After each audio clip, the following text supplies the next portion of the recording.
Just though to warm up this evening, I would like you to turn to the person next to you, either someone you came with or someone you don't know, and just recall for me your earliest experience of Shakespeare, when you first came across Shakespeare, and then maybe as well your most recent experience. Hopefully your first and last experience of Shakespeare wasn't the same thing.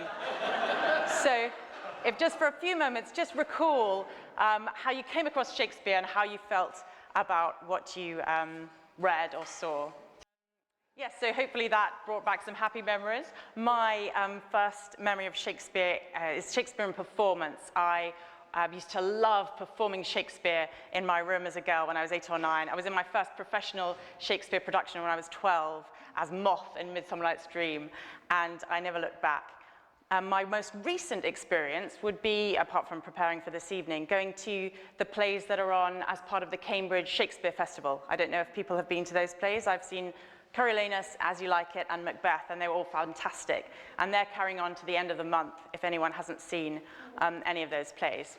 So I need to admit that in preparing for tonight, I wrote something that was so full of quotations, comparing and contrasting and interlinking Shakespeare and the Bible, that when I read it to my husband this week, he said, "Isobel, that is turgid." He said, "That is turgid with quotation," and he was right. So you'll be glad to know that I've ditched that, and we're having hopefully a more uplifting and light-hearted look at Shakespeare tonight. But if you feel shortchanged and you're thinking, "I wanted turgid," then do talk to me at the end, because I can deliver that as well. So we're going to start with something on the screen, so if people can't see that, do not worry, I will read it out. We're just going to have a quick think about some memorable, famous words and phrases from the King James Bible or from Shakespeare, and we'll see if we can work out which is which. I think between us all we'll get them all. Most of them are quite well known. So first of all, Shakespeare or the Bible, to thine own self be true. Shakespeare, thank you very much. Yes, Hamlet. Polonius speaks that in Hamlet. Uneasy lies the head that wears the crown. Excellent. King Henry. Yep. In the twinkling of an eye. The Bible, that's right. 1 Corinthians talking about the resurrection of the dead. Let us eat and drink, for tomorrow we shall die. Brilliant. Thank you. In the King James. I am escaped with the skin of my teeth. Now that is from the Bible. That is from Job. Shakespeare or the Bible, the fool doth think he is wise, but the wise man knows himself to be a fool. Harder, isn't it? That is Shakespeare. That's from As You Like It. Just a couple more. Signs of the times. It's a phrase we often use. Bible. Yes, that's in Matthew's Gospel. Sorry, I'm not saying this very slowly for people who can't see the screen, but we'll just rattle through this. There's just a couple more. Fell flat on his face. Where was that phrase first coined? That is a Bible phrase from Numbers. Well done if you're getting these all right. These violent delights have violent ends. Yes, well done, Romeo and Juliet, which many of you may remember from school days. The word lonely, was that first found in Shakespeare or the Bible? Who coined that phrase? That word. It came first in Shakespeare. Coriolanus, you'll have heard that if you went to see that production and the festival. He calls himself a lonely dragon. Salt of the earth? Bible, very much so, yes, that's right. Matthew's Gospel as well. Taskmaster? Bible, Exodus, yep. Bedazzle. This sounds Shakespearean, doesn't it? And it is. It's from The Taming of the Shrew. And finally, gave up the ghost. Yes, that is both. And you find it famously in Mark 15, at the crucifixion and in other places in the Bible, but you actually find it before the King James Bible in Shakespeare. But the phrase comes from neither the King James nor from Shakespeare, but from an earlier version of the Bible, Tyndale's translation of the Bible. He was translating in the 1520s and 30s. And this is an important way of remembering that Shakespeare was not using the King James version of the Bible when he was writing and preparing his plays. The King James Version of the Bible came out in 1611, and by that point Shakespeare was finishing. That's when his last plays were produced. So though there would certainly have been a dynamic relationship there, I think, because the translators of the King James Bible, it was commissioned in 1604 and they were translating it, they would, some of them certainly would have seen Shakespeare's plays, and Shakespeare himself would have read and heard the King James Bible when it came out. But that's not the version of the Bible that we're thinking about when we're thinking about his use of the Bible when he's writing his plays. The Bible Shakespeare used was the Geneva Bible. Now, the Geneva Bible was a Bible that came about because, really, of Queen Mary. Remember, she's the queen before Queen Elizabeth, and she's called Bloody Mary because of her zealous persecution of Protestants. Now, this meant that many scholars in England at the time fled England because they feared for their lives, Protestant scholars, and they moved to Europe where they felt safer, and many of them ended up in Geneva in Switzerland under the auspices of John Calvin. There they came up with their version of the Bible, the Geneva Bible, drawing mostly on Tyndale's translations, but that meant that this Bible, coming out in 1560, was a Bible that the Elizabethans could buy up for themselves and use for themselves. There were other versions of the Bible, but we know that Shakespeare mostly used the Geneva Bible because of clues in his references. So, for example, when he talks about the prodigal son, there's an allusion to the prodigal son in As You Like It, and Orlando talks about the prodigal, and he talks about the husks that the hogs did eat. It's a very famous part of the Bible. His audience would all have known it, but the Tyndale's Bible has cods, not husks. The Bishop's Bible around at the time has cods. The only version of the Bible using this word, husks, is the Geneva Bible. There's another example with can a leopard change its spots? And Tyndale's Bible, the Bishop's Bible, have cat of the mountain. And so when Shakespeare is referring to this phrase in the Bible, can the leopard change his spots? By using the word leopard, we know that he was accessing the Geneva Bible. Now, I find this really exciting, and I'll explain why. Firstly, because it's always exciting to know what Shakespeare read as well as what he wrote. So, for example, when you read his Roman plays, we know he was reading Plutarch, and we see lots of details from Plutarch in his Roman plays. I was putting on a production of Julius Caesar, and there's a point where Portia, who's married to Brutus, to show that she can keep a secret, she stabs herself in the thigh. I was reading this in bed with my husband, he's a classicist, and I said, what is that about? Why is she stabbing herself in the thigh to prove she can keep a secret? And he said, oh, Isobel, that is such a Roman thing to do. And sure enough, you go to the Plutarch, it's there. And Shakespeare, when he's writing his plays, he's using his sources really scrupulously. Something that's important for us to understand is that in the 16th, 17th century, to be an innovator, to be original, really wasn't a compliment. You wanted to be primitive. It's really the opposite of how we feel about things now. You didn't want to come up with something original. You wanted to show that you knew the classics really well. So we might read Julius Caesar and think, oh, Shakespeare, it's all Plutarch. They would have thought, Shakespeare, it's all Plutarch. This would have been a real positive. So it's always exciting to know his source material. So I think it's exciting to, when we read the Geneva Bible, to know that this is his source material. The second reason I think it's exciting to know that he used this version of the Bible is because the Geneva Bible is not the version of the Bible he would have heard at church.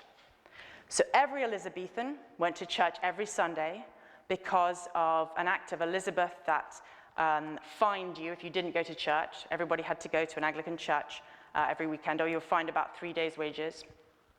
Everybody went to church, and there you would sit through a sermon and readings from the Bishop's Bible.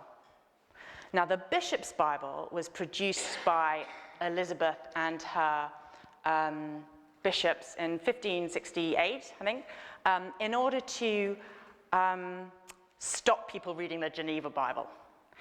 They weren't keen on the Geneva Bible because the Geneva Bible didn't just translate the Bible into English, which it did beautifully, and they had no objection to that. It also was full of marginal notes which explained the Bible. And a lot of this explanation of the Bible was not what Elizabeth and her bishops wanted people to read. Probably the most clear example is in Exodus. So in Exodus, the king of Egypt, the Pharaoh, wants the Israelite, the Hebrew midwives to kill the baby boys that are born to the Hebrews. And they don't do this, and they lie about it to the king, the Pharaoh. And in the Geneva Bible, we have the explanation. This was all right for them to do. This was okay because, you know, kings, you really don't always have to obey them if they're saying the wrong thing. Now, this totally undermined the authority of someone like Elizabeth or the monarchs of the time who believed that they had divine right to rule and they were as God. So Elizabeth and her bishops, they wanted to get rid of all these marginal notes and have just a plain Bible, and they produced the Bishop's Bible, which is a slightly different translation, and got rid of all these maps and indexes and all the textual notes that the Geneva Bible had. Now, what I love about this is it means that if Shakespeare was a playwright who sat through church grudgingly every Sunday and really was not interested in what he heard from the Bible, except in terms of putting it in his plays, he would be referring to the Bishop's Bible. That is the Bible he had to listen to week after week after week after week after week. But because we know that he was referring to the Geneva Bible, we know he must have owned his own copy, had access to his own copy, and been reading that copy and poring over that, and maybe using all the marginal notes and the cross-references. And I find that such a compelling image of Shakespeare with his own Bible, studying his own Bible, this personal study Bible that the Elizabethans had.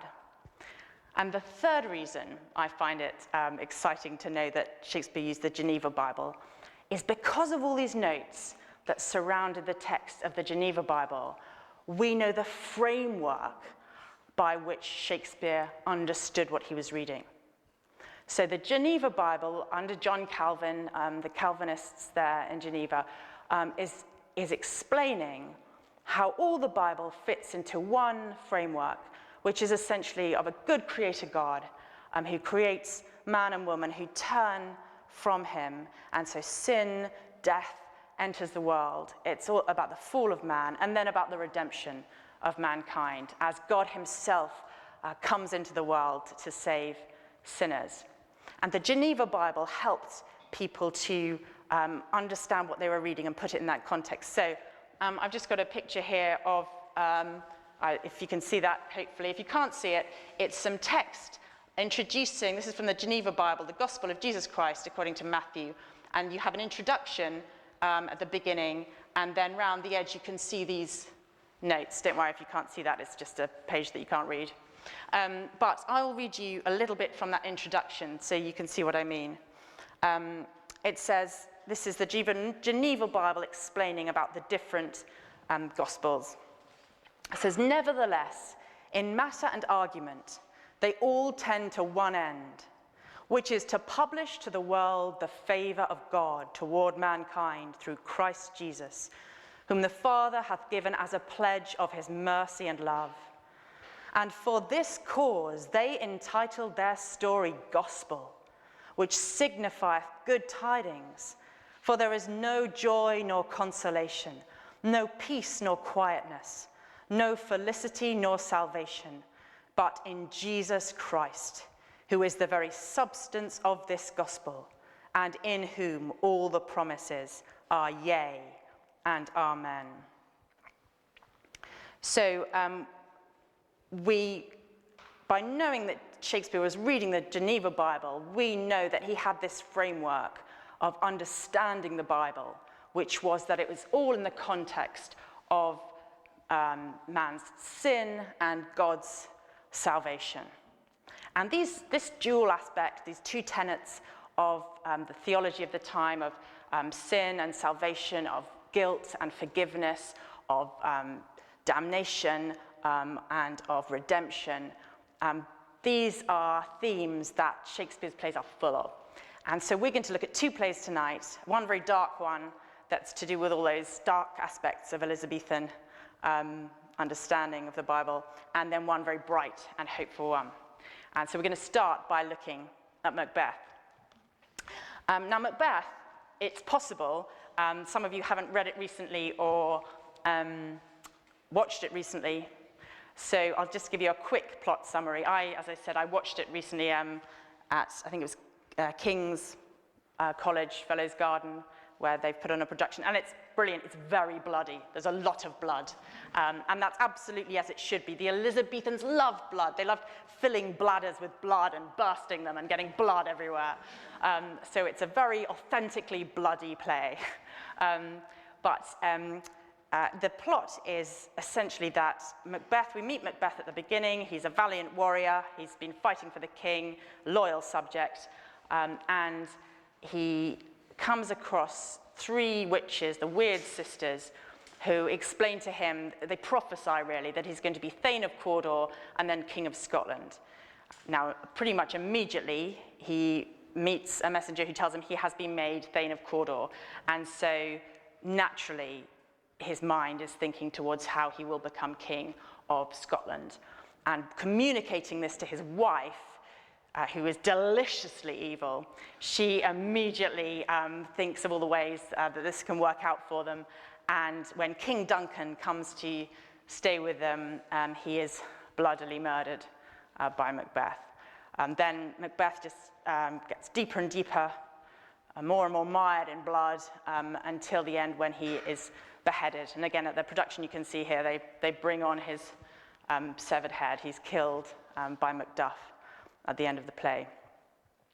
Now I'm going to draw three things out of Macbeth, but before I do, we're going to watch a quick clip, and this is a clip of Lady Macbeth and her sleepwalking scene, and it's from a modern film where she neither sleepwalks nor washes her hands, which is what the scene is really all about, and neither do they choose to have the doctor and the gentlewoman with her for various reasons, but what it means is that we get a very pure exposure to the text that she's speaking. If you're familiar with the play, you can see all the different ways in which just this one speech encapsulates different parts of the play. And if you're not familiar with the play, then hopefully just this one speech will give you a little taste of it. So I'm going to draw three things there out of, no, let's go small, sorry, out of Macbeth, which is the sin and the shame, really, that we see, the guilt and the death. We'll start with the guilt. In Macbeth, when we see him covered with blood, we see him covered with guilt. He goes to kill the king, and the king is killed off stage, just as you have in the tradition of Greek theatre, when the death was off stage because the stage was a sacred area. He's killed off stage, and you see this again in the production you can see here. And what's really powerful about that is that unlike a film where you see him go in and you see him kill the king and the camera pans out on the dead body of the king, we're not focused on the king, we're not focused on his death, we're focused on Macbeth, and as he comes back on stage with his bloody hands and the daggers, we see him and his guilt, and that is what the play is about. He has this visceral understanding of his guilt in front of him that comes not just from the blood, but from the knowledge that he's killed the king. So we have a 21st century aversion to blood, maybe, but Macbeth didn't. We've met him at the beginning of the play, and he has just unseated the traitor MacDonald from his nave unto his chops, which is to say he's cut him in half from his belly to his jaws. He loves blood. So the blood is not the problem. The problem is that he's killed the king. He's killed the innocent King Duncan. And so what we see in the play is how this guilt unravels him and unravels his wife. As you see in that speech there, she becomes totally unstuck by this guilt. It's guilt which stains and sticks and spreads. You heard there one of the lines that makes that really clear. Here's the smell of the blood still. All the perfumes of Arabia will not sweeten this little hand. She can't rid herself of the smell of the blood. And Macbeth himself says, will all great Neptune's ocean wash this blood clean from my hand? No, this my hand will rather the multitudinous seas incarnadine, making the green one red. Which is to say, his understanding is that if he were to try and clean himself with all the waters of the ocean, he would in fact infect it. He would stain the ocean. Once this sin has started, once this guilt has started, it's spreading and it's unstoppable. The land becomes accursed, says Lennox. You have curse and guilt and infection. The witches come on the infected air, and which pervades the whole atmosphere of the play. But with this guilt comes shame and separation. So you see how Macbeth is separated from his, let me turn that down, he becomes separated from his wife. They've been very close at the beginning, but he starts doing bloody deeds that he doesn't want to tell her about. He comes separated from his image of himself as he doesn't want to be the person that he was, and he can't understand a person he can be in the future. And we see his separation from his friends, from Banquo and Macduff. He talks about the troops of friends that should accompany old age, but will not accompany him. Instead, there will only be curses, he says. And ultimately, he's cut off from God, which to an Elizabethan audience is horrific. There's this, words that he says when he's come back from killing Duncan, and he says to his wife that in the chamber next to Duncan's, he heard two people praying, and one of them said, Amen, and the other said, God bless us.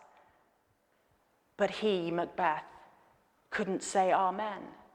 And his wife says, don't think about that anymore. And he says, but I had most need of blessing, and Amen stuck in my throat. He can't pray anymore. In fact, he and Lady Macbeth are trying to cut themselves off from God. Lady Macbeth talks about the dunnest smoke of hell that will cover her deed so that heaven can't peep through and cry, hold, hold, stop. And Macbeth talks about the night coming. He wants the sealing night, the blind night to cover his deeds. So they're cut off from each other, from their friends, and cut off ultimately from God. And what this leads to is death. Now, of course, in tragedy, Shakespeare's tragedies, they always end in death. But in most of the tragedies, the deaths feel tragic. Romeo and Juliet, we don't want them to die. They almost make it. Othello, poor Desdemona. You're longing for Desdemona to live, for him to find out the truth before he kills her. Or Lear and Cordelia. We don't want them to die. How wonderful if he could have rescued her just in time. And in fact, a playwright did rewrite the end of King Lear because people hated it so much. And they had a happy ending for about 100 years afterwards, where people would play the happy ending of King Lear. But in Macbeth, when it ends in death, it feels just. Macbeth is so blooded. He said he's got steeped in blood so far, there's no turning back. He can't turn back. He is so filled with ambition, we're told, and bloodlust. And you watch what I think is one of the most, there's an awful scene where Lady Macduff comes in. We haven't seen her yet in the play, and so at this point you're thinking, oh, a new lady for us to watch. And then she's there with her children, and the murderers come in, and they're butchered. And so when Macduff, when he hears this news, is a psychologically chilling scene. You feel that if Shakespeare had written this scene early in his writing career, Macduff would have found out that his wife and children had been butchered, and he would give a beautiful speech that was terribly tragic about what a terrible thing it was to have lost his wife and children, and it would be eloquent and soar to the skies. But writing as he is, as a more mature playwright, Macduff's horror that all his family are gone is so real. My wife too, he says. And Malcolm says, yeah, let's go for revenge. And all my children? All my pretty ones? It's terrible. I mean, you really feel it when you watch it, because Macduff is so, he needs to feel it like a man, he says. He's so aware, we're so aware as we watch it of the horror of this crime. So when Macduff, in the end, kills Macbeth, this blood-steeped murderer who is never repentant, it feels like the just ending to the play. So Macbeth is a play full of blood and guilt and shame and separation, and ultimately about death. And the language here is so biblical. I want to just show you, give you a little passage from Isaiah, and hopefully you'll see some of the parallels between this and Macbeth. I'll read it out, so don't worry if you can't see the screen. But your iniquities, this is the prophet talking to God's people, saying how they have cut themselves off from God by their guilt, their sin. But your iniquities have separated between you and your God, and your sins have hid his face from you, that he will not hear. For your hands are defiled with blood, and your fingers with iniquity. Your lips have spoken lies, and your tongue hath murmured iniquity. Their feet run to evil, and they make haste to shed innocent blood. Their thoughts are wicked thoughts. Desolation and destruction is in their paths. The way of peace they know not, and there is none equity in their goings. They have made them crooked paths. Whosoever goeth therein shall not know peace. Therefore is judgment far from us, neither doeth judgment come near unto us. We wait for light, but lo, it is darkness. For brightness, but we walk in darkness. We grope for the wall like the blind, and we grope as one without eyes. We stumble at the noonday as in the twilight. We are in solitary places as dead men. So there with the stumbling and the blindness, like Lady Macbeth, where she's sleepwalking and not able to see, with the hands steeped in blood, with the darkness, with the lies, with the iniquity, we have all those themes and language of Macbeth. So is there any hope in Macbeth? There's a couple of glimmers, and one, for the biblically literate Elizabethan audience, would have been the same object that was of so much repulsion in Macbeth, would be what gave them hope, the blood. So the audience who watched a weekday afternoon performance of Macbeth and saw all the blood in Macbeth would then on Sunday drink blood themselves, drink wine, which symbolized the blood of the new covenant, that Jesus shed his blood to save his people. So in the Bible, blood is what can wash clean. The blood of Jesus can wash clean. So that where in Macbeth we see the blood is what infects and what spreads, in the Bible we see the blood of the innocent king who was killed is what is able to wash clean. But also there's another hint, and this is really tiny, but I love it, which is that in Macbeth we hear that King Edward the Confessor is able to perform the miracle of curing a disease called the king's evil, scrofula. He's able to do this by touching. We're told it's because heaven has given him this miraculous ability. He's able to put out his hand and heal by touching. He's able to do this because he is like a God. He is like Jesus. And of course, in the Bible, we have Jesus who is able to do just that. This is from Matthew's Gospel. We have the account of, Mark's Gospel, I think. Anyway, we have the account of the leper coming to Jesus. And there came a leper to him. So this is someone whose disease was spreading. If a leper touched you, you caught leprosy. Beseeching him, and kneeled down unto him and said to him, If thou wilt, thou canst make me clean. And Jesus had compassion and put forth his hand and touched him and said to him, I will, be thou clean. And as soon as he had spoken, immediately the leprosy departed from him, and he was made clean. And then helpfully, and this is where I love the Geneva Bible, there's a little note to explain. By healing the leprous, He showeth that he came for this cause, to wipe out the sins of the world with his touching. So in Macbeth, there is a king who can heal, a king who could make clean, but Lady Macbeth and Macbeth don't go to him. They don't pray for forgiveness as the doctor does. They end up still mired, steeped in their guilt and their blood and their sin. So it's a very, very dark play. It's a play about the unredeemed. But we're going to turn now to the Tempest, and this is a more joyful play, one of his most joyous, I think. And so, again, a quick summary of the plot, if you don't know this play.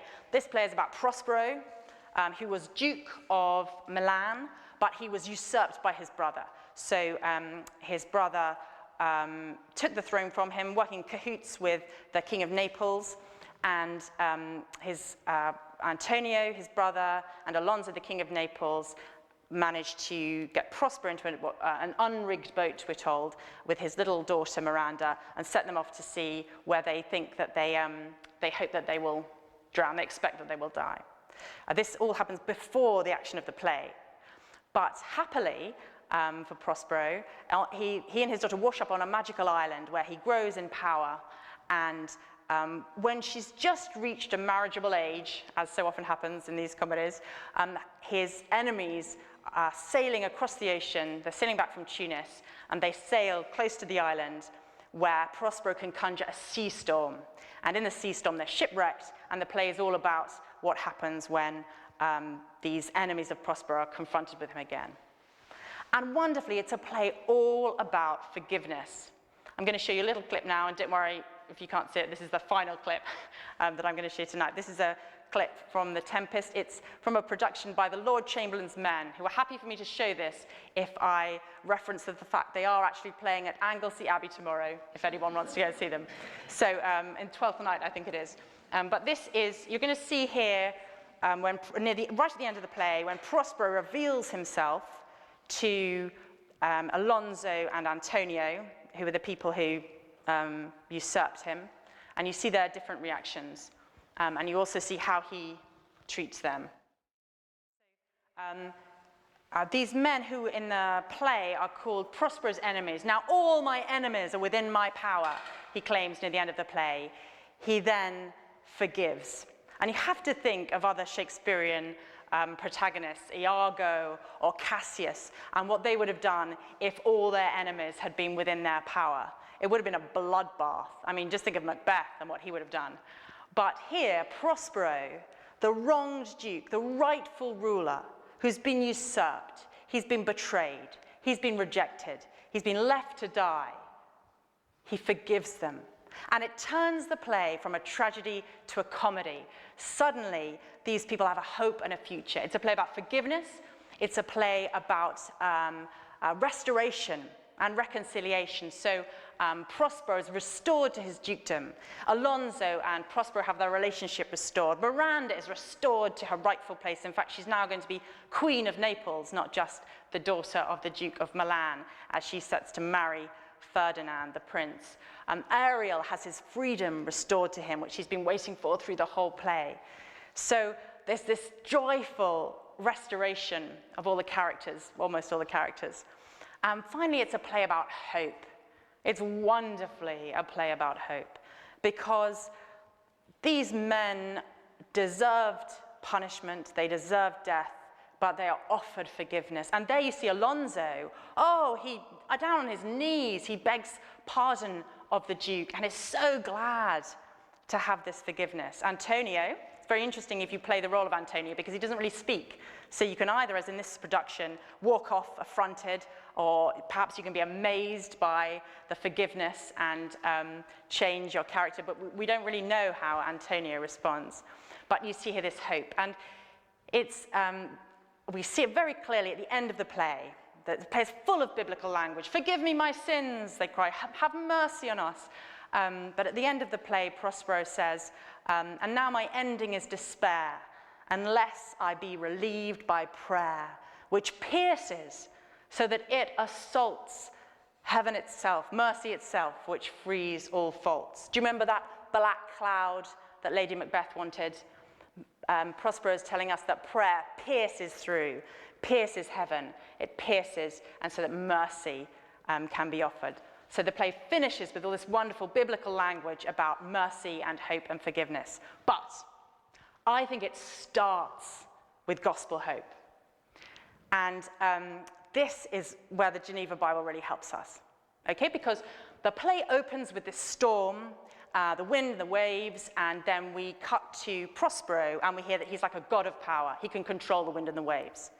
So we're thinking, maybe if we know our Bibles a little bit, that it slightly resonates with the calming of the storm. But the calming of the storm, where Jesus controlled the wind and the waves, is about is about a boat on a lake in a storm. Those are the words that we have, don't we? They were on a boat. Jesus and his friends, Jesus and his disciples were on a boat on a lake in a storm. But if you go back to the Geneva Bible, the words we have are, and behold, there arose a great tempest in the sea, so that the ship was covered with waves. But he was asleep. Jesus was asleep.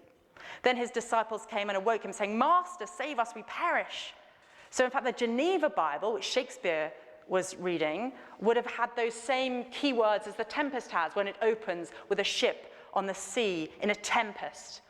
And then the bosun in the Tempest says, if you can command these elements to silence and work the peace of the present, use your authority. Well, where do we see someone with authority working the elements to silence? The Geneva Bible again. And Jesus in brackets, and he arose up and rebuked the wind and said unto the sea, peace, and be still. So the wind ceased, and it was a great calm. Then he said unto them, where is your faith? And they feared and wondered among themselves, saying, who is this that commandeth both the winds and water? And they obey him. So the Geneva Bible there, I think, helps us know that at the beginning of the tempest, there's some resonance with a God-man. Prospero is a God-man, the power of a God, but he's a man, with a God-man who commands the wind and the waves. Now, there are lots of other things going on there as well. We know there were very famous shipwrecks at the time that Shakespeare was writing The Tempest, and he's alluding to those as well, I'm sure. There was one shipwreck in the Bermudas, and we think that that's what The Tempest is about. But Shakespeare is so subtle and so brilliant, and I find it very hard to believe that there isn't as well an allusion there to another God-man who had control over the wind and the waves and could rebuke them and make them still. And so finally, we're just going to think about the ending then of this comedy and many of Shakespeare's comedies, because here Alonso receives back Ferdinand, who he thinks has died. They think Prospero has died. And the motif of death and then the realization that someone's alive, this motif of resurrection, is found in so many of the comedies. And this hope of resurrection in Shakespeare's day was a real hope for the people. Life was nasty, brutish, and short, and they needed hope. And Shakespeare, along with all the other Elizabethans heading to church every Sunday, would have said the creed, I believe in the Lord Jesus Christ, and finishing, I look for the resurrection of the dead and the life of the world to come. He would have said that week after week whenever they celebrated the Holy Communion. I look for the resurrection of the dead. Now, our culture, I think, hides death. I think it's because maybe we fear it. When I first was reading Shakespeare, I had not seen death. But since my first forays into Shakespeare, I've spoken at the funeral of a sunny 21-year-old boy whom I loved, who was cut down in his youth. I've sat for many days and many hours next to my father as he very slowly died. And I've held in my hands my own little baby boy who died in my womb. And so since my first reading of Shakespeare, I'm very aware that death is real and that it is heartrending. And in Shakespeare's day, death was not hidden.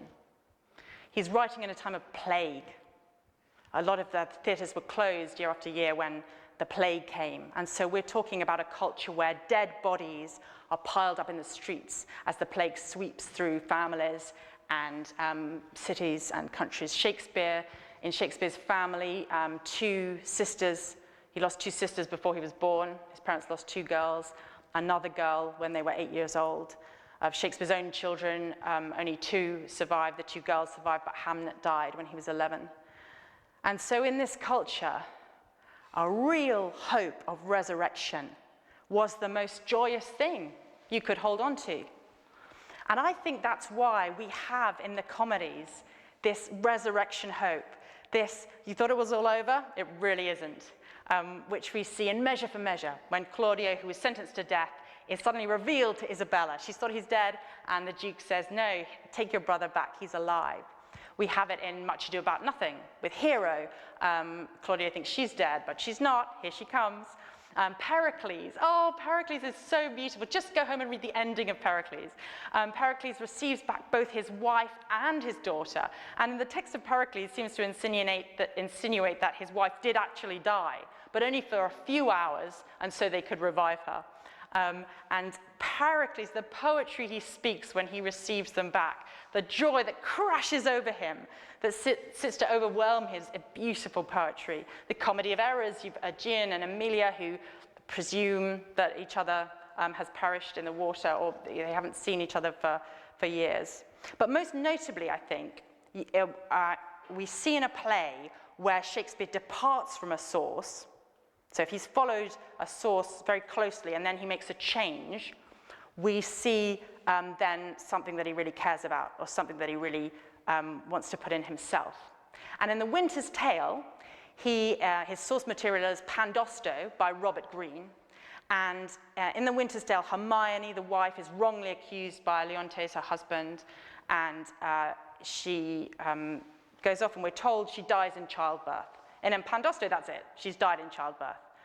But in The Winter's Tale, unbeknown even to the audience, so Shakespeare's throwing in a surprise at the end, Hermione, in fact, lives. Paulina, her friend, has preserved her and kept her apart from the king until such time that he's ready to receive her back again.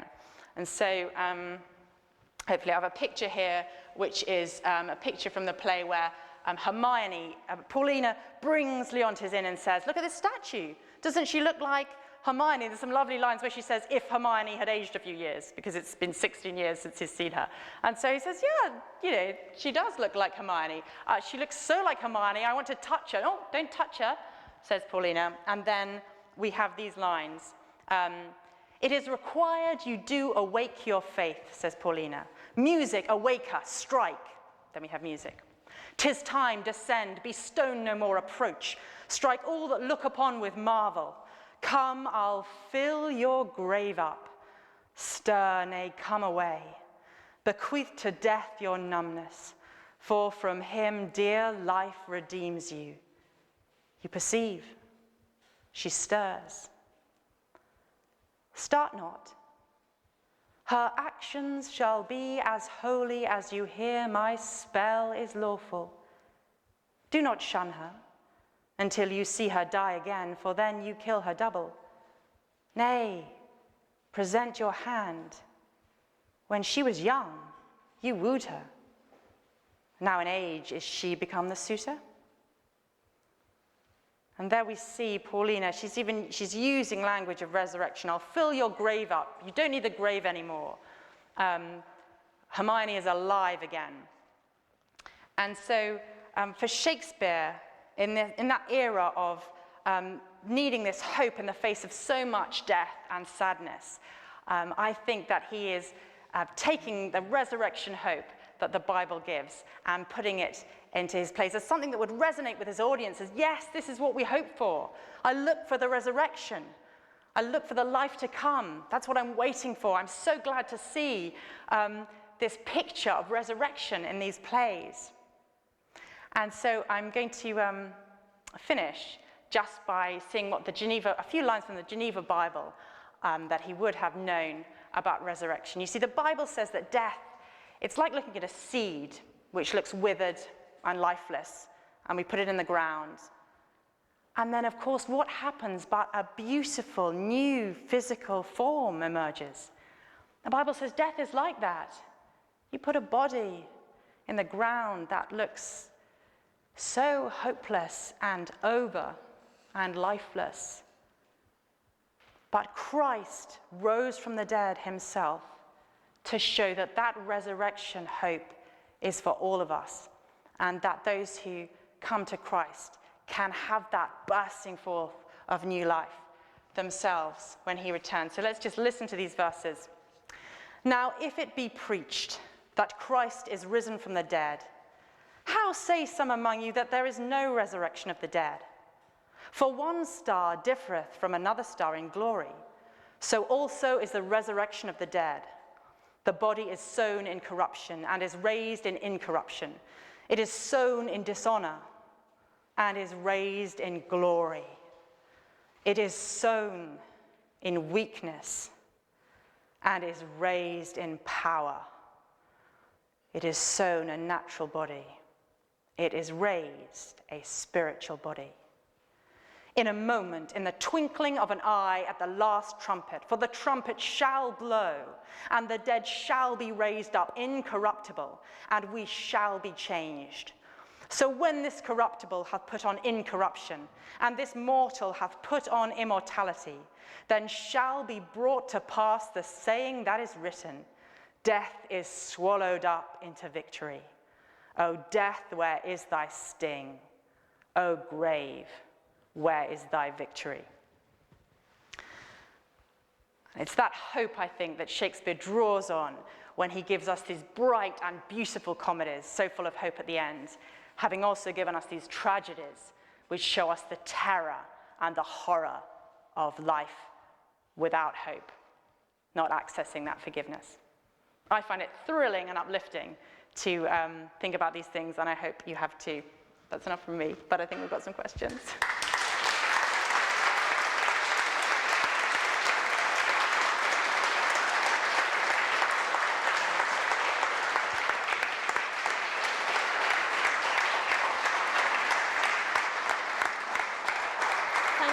So much, Isobel, for everything you've shared. Thank you. That's been so amazing to hear. We're going to open up for a time of Q&A now. So if you have a question, please raise your hand and we'll try and get this mic to you. While you're thinking of questions, I'm just going to add at this point what I should have said at the beginning, which is that I really am not an expert in either the Bible or Shakespeare. So we can see this as a time of sharing of knowledge in the room. And I'm sure that if there are difficult questions, someone else can answer them.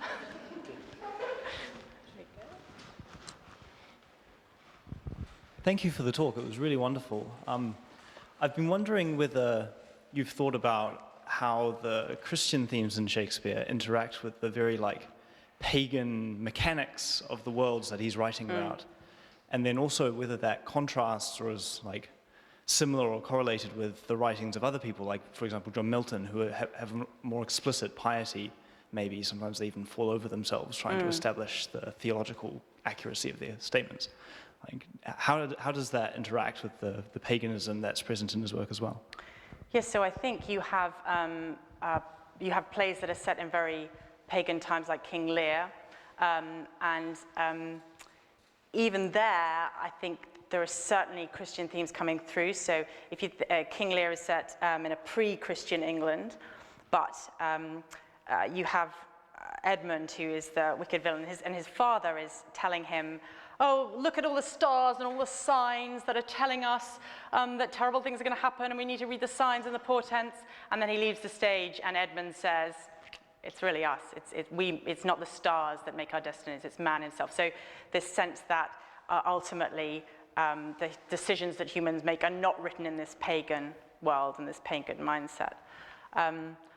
Something else I think that's, well, maybe this isn't quite answering your question, but also the plays that are written within the Christian era are also come down to us very differently through different texts that we have of Shakespeare. So I don't think this answers your question, but I'll still say it and you can go back to me.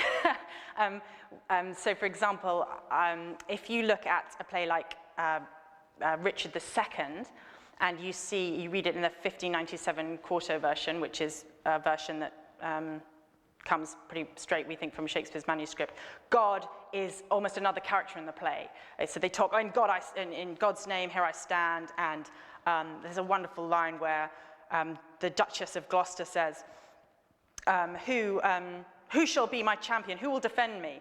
And John of Gaunt says, God, the widow's champion in defense. And then in 1606, there came an act which was to prevent the abuses of players, and you couldn't use God's name anymore. And so any oath incurred a fine. And what's interesting to me is they didn't just get rid of the oaths like by God's name or for God's sake. They get rid of all the scribes just score out God and put heaven. So when the Duchess of Gloucester says, "Who will defend me?" John of Gaunt says, "Hen, the widow's champion in defense." And not only is that dramatically less good, hen is just such a sort of weak word, isn't it, compared with God? But also, the play, when you read it in the folio version, when they've changed it, but the folio comes out in 1623, and they've changed all the references to God. God really, it's this heaven, which is very sort of ephemeral, but God as a personal character almost in the play is gone. So in terms of paganism, I think you can still find Christian themes in there, and I also think even in the plays that are written set in Christian times, it's really interesting to see how God has been erased just by that act. That sort of answers something. Yeah, but thank you. Yes, I loved your talk as well, but I'm afraid I can't find much faith in Shakespeare. Macbeth, who you talked of, he says, did heaven look on and would not take their part? And also, if you think that the text of the plays would have been controlled by censors, in the sonnets as well, I find no evidence of any personal faith in Shakespeare, either in the plays or in the sonnets. And I think if he did have a personal faith, those sonnets are so truthful, the plays are so truthful, I think it would have been more overt. I think he was genius enough to bring it in without incurring the wrath of people who might be upset by one or other of his interpretations. But I can't find it there. I find enormous genius and I find enormous humanity, but I don't find a religious man.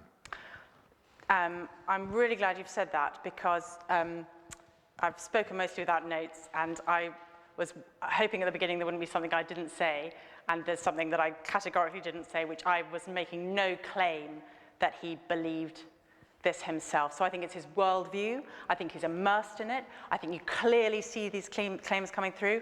I can't make any claim that's what he believed. And like you, I think if he really owned this as a faith himself, we would see that more. But so sorry for not making that super clear, because that's really, really important.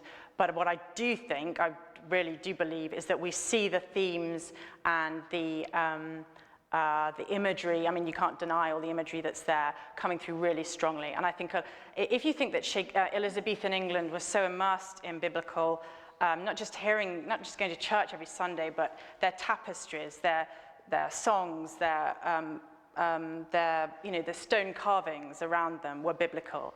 And even in Shakespeare's day, you would have still had the end of the mystery plays and the morality plays utterly, utterly biblical, which is sort of outlawed or don't happen anymore once you get the theatres in London. And so even just in terms of wanting to be a popular playwright, if you want, as a playwright, to appeal to your audience, for them to understand all the references you're making, you're going to use the Bible. So I think that's the point I'm making, really, is that we can really see clearly in all these plays, all these ways in which the Bible is framing and shaping what he's writing, as well as lots of other, Plutarch, Hollingshead's Chronicles, lots of other sources as well. But I can't make, some people do, I can't make a claim for personal faith at all. So I'm very sorry I didn't make that clear, but thank you for that question.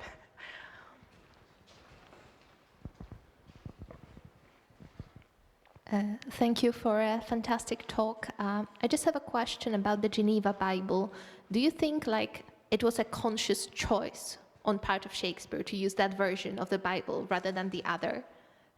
Was it because it was better explained, or was it that maybe he preferred a more Calvin-influenced theology of it? Because my understanding of Calvin's thought is limited, but I read that he subscribed to sort of predestination, theory of salvation, that some people are destined to salvation, some to damnation. But from what I've read of Shakespeare and from what you've told us, he seemed to think that people's choices determine the ultimate outcome. And I've been wondering what your thoughts on that are. So a little bit what we were just talking about there, I think it's hard to think that he just loved this very Protestant framework. But there's a contemporary account where we hear someone talking about when they replaced the Geneva Bible with the Bishop's Bible. They said it's like taking spectacles away because in England, so many people in England were so thrilled with having a Bible explained to them. So I don't think he specifically chose this Calvinist one, but this was the first study Bible. It was the first Bible with maps and indexes and cross-references. And so for Shakespeare, who loved words and who loved using source material, like I said, Plutarch is just, he takes Plutarch and puts it in blank verse. He takes Holinshead, who wrote the Chronicles of England, and puts it into blank verse. So I think it would have been available to him before the Bishop's Bible, but also you can't help thinking that he would have loved being able to cross-reference or think, oh, I want to write something about, guilt, where do I find that? Or I think, I'm sure, but I can't be sure, it seems very credible to me that he would have liked to have a Bible which explained lots of things to him. Yes, all the references, but I don't think that he would have been specifically choosing it as a Calvinist Bible, if that makes sense.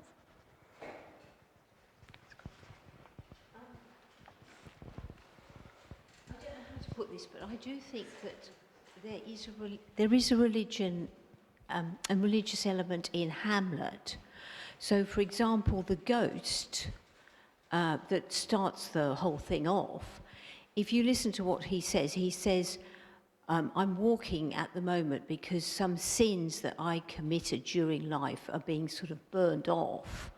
And so at the moment, I'm not sort of, I can't remember the speech, but you get the impression the ghost is saying, I'm not fully acceptable to heaven yet because I committed some sins. He was somebody who did a lot of fighting and warring. And then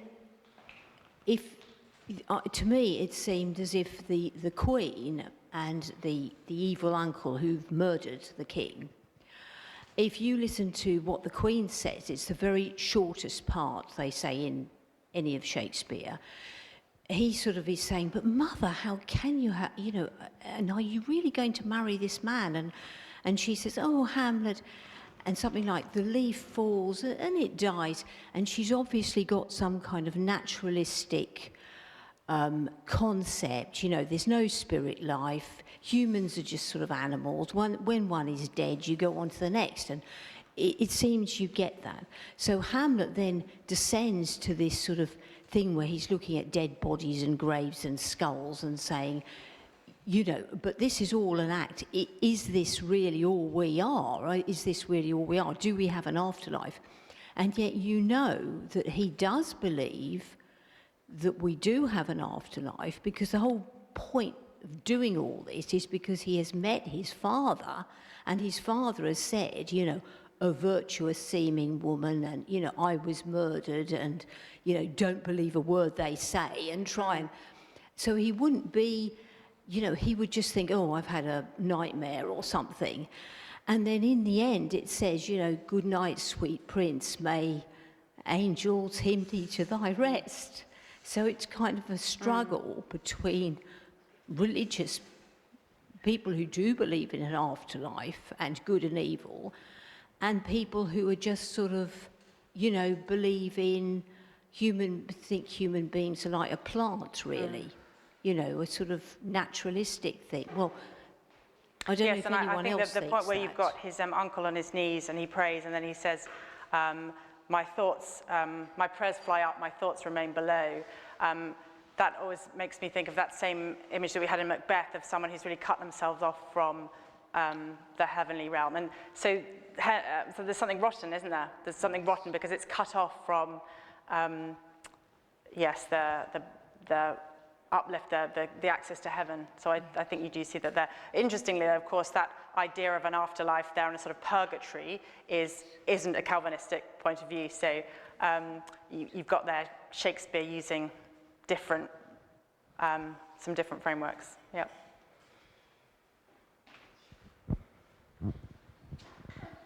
Did Shakespeare get a lot of his plots from the Decameron by Boccaccio? So he used some romances came from the Boccaccio, the Decameron, but not many. I can't tell you how many, but he did. Yes, he did. He used some Italian. We don't know if he knew Italian or whether he's using it in translation. But there's a couple of the romances that are. I know. Yes. I wondered, as you looked at the different themes, if the theme of grace is in the plays, if you spotted that somewhere. I mean, that to me would kind of indicate that he had internalized what he was reading. Yeah, so I think you do see grace in the Tempest. So I think what Prospero shows is grace entirely, isn't it? It's undeserved mercy, but you've also got the beautiful speech, I've got it here, of Portia. So I didn't talk about this, but in The Merchant of Venice, where she talks about the quality of mercy, and so grace, and I won't give all of it, but it's a very eloquent speech to Shylock, who wants justice, and she's saying, you really don't.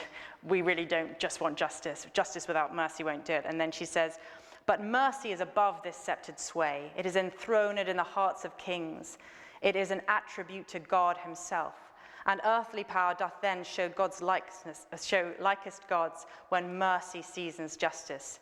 Therefore, Jew, though justice be thy plea, consider this, that in the course of justice none of us should see salvation. We do pray for mercy. And that same prayer doth teach us all to render the deeds of mercy.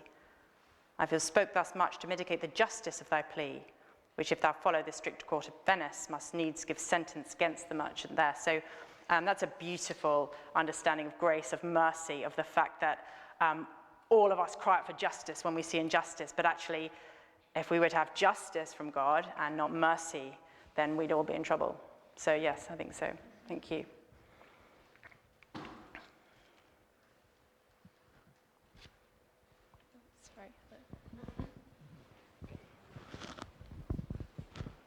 We've talked a lot about Shakespeare and Protestantism, but there are some scholars who find Catholic themes. Yeah. And we know that some of Shakespeare's family were fined as recusants. Yeah. I think, the ghost in Hamlet. Yeah. Very much purgatory. Yeah. I mean, sometimes, and lots of friars and monks, and it's partly because he's taken his plots from Italy, and there's the Catholic setting is assumed. But would you care to comment? Well, so we know, I think Shakespeare was related to Robert Catesby, who was involved in the gunpowder plot, so that was dangerous. That was really dangerous. So Shakespeare, we talk a lot about his Elizabethan plays, but of course he's writing Jacobean plays as well. He's writing for King James. And so, yes, certainly you've got, I think, his mother, on his mother's side, the Arden side of the family, there were lots of Catholics. And so there's all sorts of theories. But again, I think it's very hard to say. I think one of his things that he's so brilliant at is putting us into the mindset of so many different points of view. So you have Isabella, this nun who is desperate to be pure, and then you have Iago, who's just such a desperate villain, or Macbeth, or Lear, Cordelia. All those sisters have their different psychologies, and they're different, and many of them have different worldviews. So I think something that is so brilliant about Shakespeare is that he's giving us different worldviews. Some Catholic, you're quite right, it's a Catholic idea, the idea of purgatory that we have in Hamlet's Ghost. I think he's very clever. So Christopher Marlowe was out and out as an atheist and a spy and was killed in a pub. And Shakespeare, we don't know. And I think that's part of how brilliant he is, and also how clever he is, that you can you can find almost anything in Shakespeare, which I don't think undermines what I've said tonight, because I think I'm saying, oh, look at all this biblical beauty we can see there. But we can see, I mean, you could go to a talk tomorrow night about something, another aspect of Shakespeare, maybe politics or history, and it would be just as, well, hopefully I was interesting slightly, you know, it would be just as interesting. So I think this is not a claim, oh, look, Shakespeare's all about the Bible. It's just, for me, it's fascinating seeing these different facets in there. That's helpful.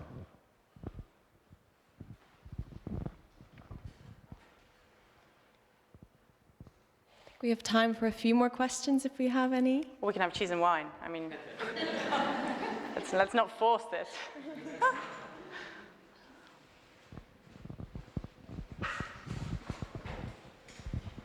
Thank you. Thank you again for a really, really interesting run through and analysis. Can I take you back to Lear? Yes. Lear, at the end of Lear, Cordelia has died. And it's a redemptive, salvationist death. But against that, we have that line from Lear himself, where he says 5 times, never, never, never, never. 4 or 5. Which is very, very dark. And I wonder what your thinking is about what Shakespeare is trying to say in Lear. I hope this doesn't avoid the question, but I don't know that he's trying to say something. I think he's trying to move people. I think he's trying to move an audience. I think it's a very brave play.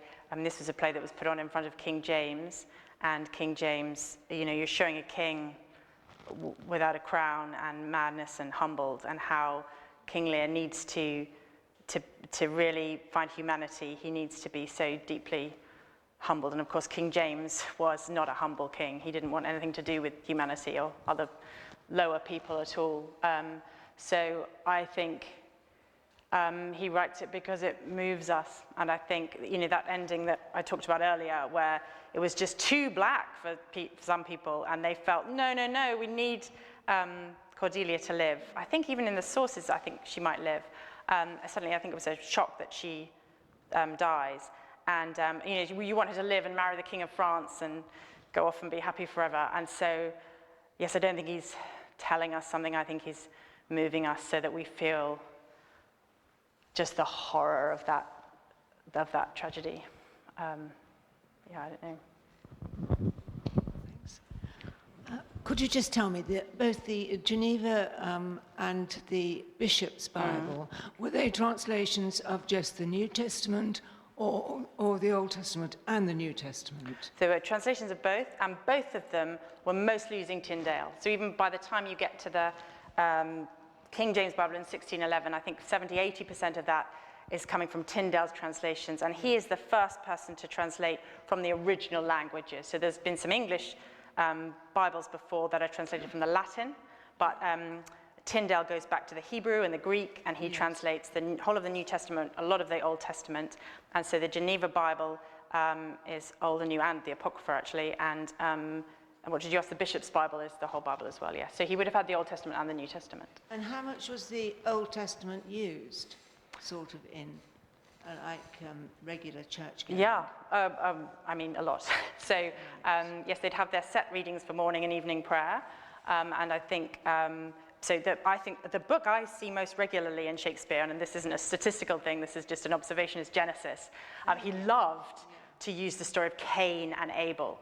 And in fact, in Macbeth references Genesis when he says,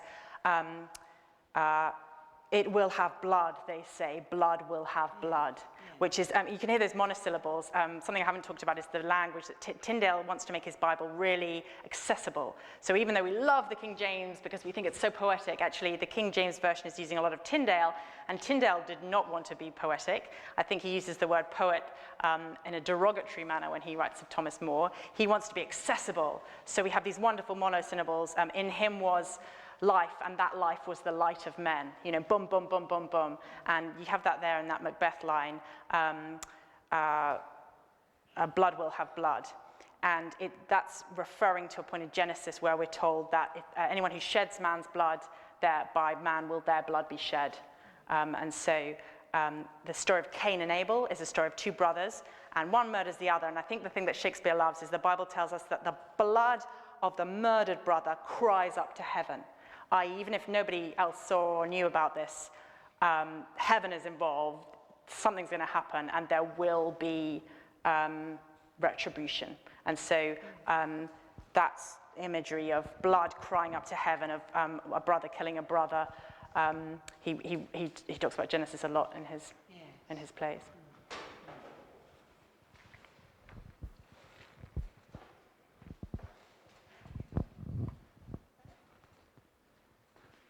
Okay, thank you very much, everybody. Yes, thank you so much to